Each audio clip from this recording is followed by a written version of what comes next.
Kontrak drafting. Halo semuanya, perkenalkan nama saya Mesya Dira Sapta Putri, NPM 2012011036. Istilah perancangan kontrak atau bahasa Inggrisnya kontrak drafting.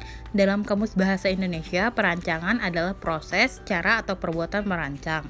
Sedangkan kontrak adalah hubungan hukum antara dua pihak atau lebih berdasarkan kata sepakat untuk menimbulkan akibat hukum, meliputi yaitu timbulnya hak dan kewajiban.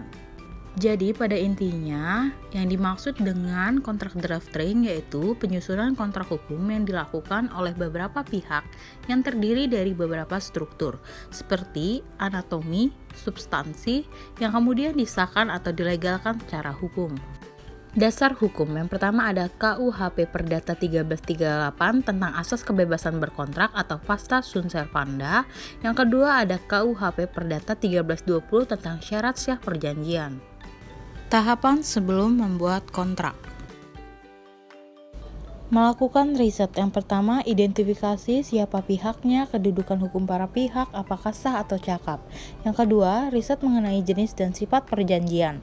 Yang ketiga, penelitian atau riset mengenai apa yang diperjanjikan. Sahkah para pihak menjanjikan objek tersebut. Keempat, ada pembuatan Memory of Understanding sebagai awal pembukaan kontrak.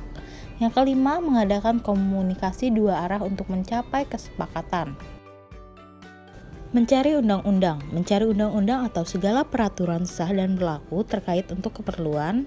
Pertama, identifikasi pihak, kedudukan hukum para pihak, siapa yang bisa mewakili CV, firma atau PT, siapa yang cakap.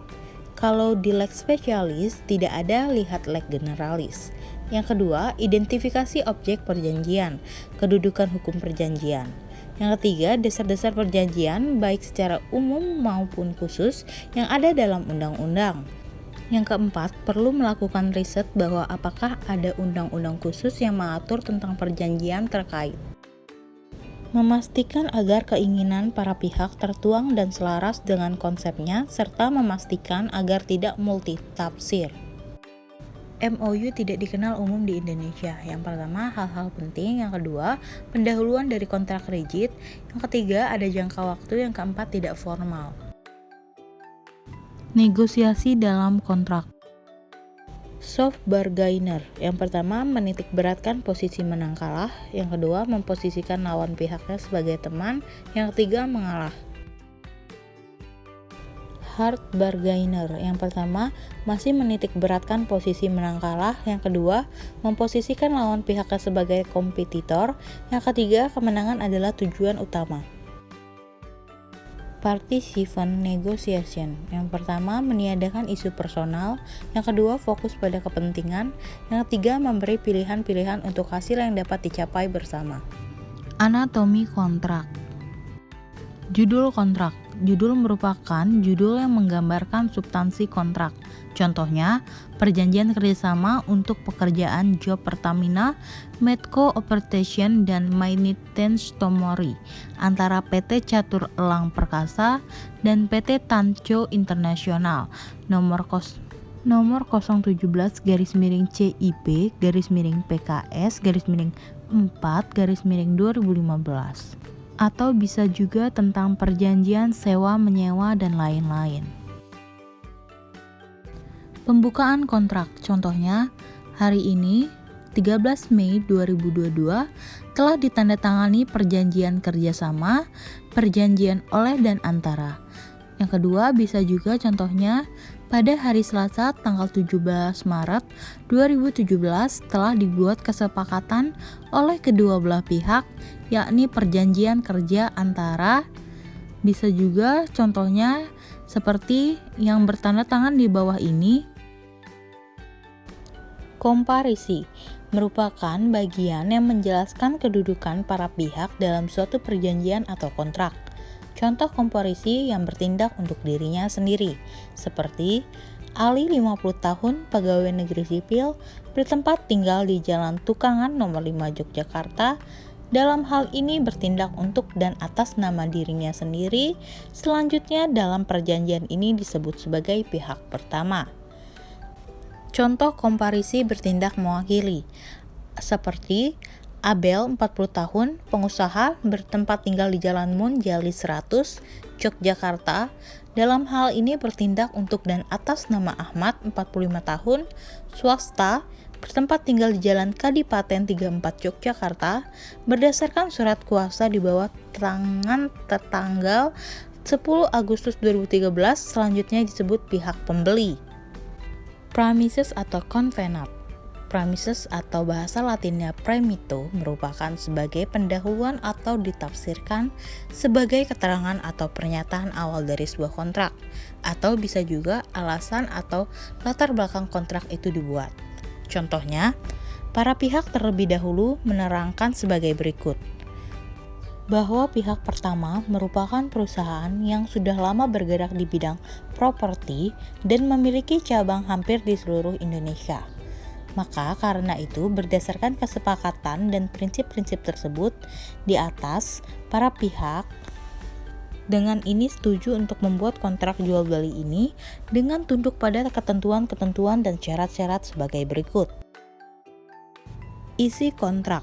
Isi kontrak berisi tentang definisi, istilah, jangka waktu, syarat, ketentuan, pembayaran, kualitas, uang prestasi, denda, kerahasiaan penyelesaian perselisihan, dan lain-lain. Penutup, contohnya, jika waktu dan tempat telah disebutkan dalam pembukaan, pasal 30 penutup, demikianlah perjanjian ini dibuat dalam 2 rangkap bermaterai cukup, 1 rangkap untuk pihak pertama dan 1 rangkap lagi untuk pihak kedua, yang masing-masing memiliki kekuatan hukum yang sama serta ditandatangani oleh kedua belah pihak dengan disaksikan oleh 2 orang saksi. Kemudian ditandatangani oleh pihak pertama dan ditandatangani oleh pihak kedua juga. Contoh penutup jika waktu dan tempat belum disebutkan dalam pembukaan. Pasal 30 penutup. Demikianlah perjanjian ini dibuat dalam 2 rangkap bermaterai cukup. Masing-masing pihak mendapatkan 1 rangkap yang semuanya memiliki kekuatan hukum yang sama dan ditandatangani oleh para pihak dengan dihadiri oleh saksi-saksi.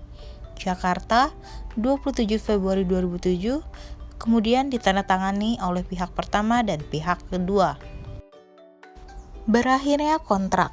Pasal 1381 KUHP Perdata menjelaskan beberapa alasan yang dapat mengakhiri suatu perjanjian, yakni yang pertama, pembayaran, yang kedua, penawaran pembayaran tunai diikuti dengan penyimpanan atau penitipan, yang ketiga, pembaharuan utang atau novasi, yang keempat, perjumpaan utang atau kompensasi, yang kelima, percampuran utang, yang keenam, pembebasan utang, yang ketujuh, musnahnya barang yang terutang, yang kedelapan, kebatalan atau pembatalan, yang kesembilan, berlakunya suatu syarat batal yang diatur dalam bab 1 KUHP Perdata, dan yang terakhir, lewatnya waktu.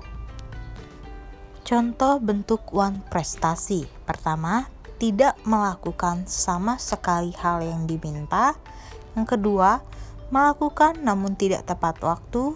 Yang ketiga, melakukan tidak sesuai dengan yang diminta.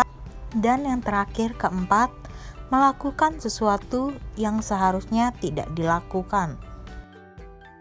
Ganti rugi. Pertama, karena wan prestasi diatur dalam pasal 124 KUHP Perdata sampai dengan pasal 1252 KUHP Perdata. Yang kedua, karena perbuatan melawan hukum atau PMH, yaitu suatu bentuk ganti rugi yang dibebankan kepada orang yang telah menimbulkan kesalahan kepada pihak yang dirugikannya. Ganti rugi ini timbul karena adanya kesalahan, bukan karena adanya perjanjian. Penyelesaian sengketa. Terdapat 2 bentuk penyelesaian sengketa. Yang pertama, litigasi melalui pengadilan negeri yang ditunjukkan para pihak, di mana memang dia biayanya murah tapi tidak dapat diprediksi, lama dan berlarut-larut, kemudian distori yang tinggi. Yang kedua, ada non-litigasi melalui mediator atau arbitrase. Namun dia cepat, final and bandingnya bagus dan biaya besar namun terukur.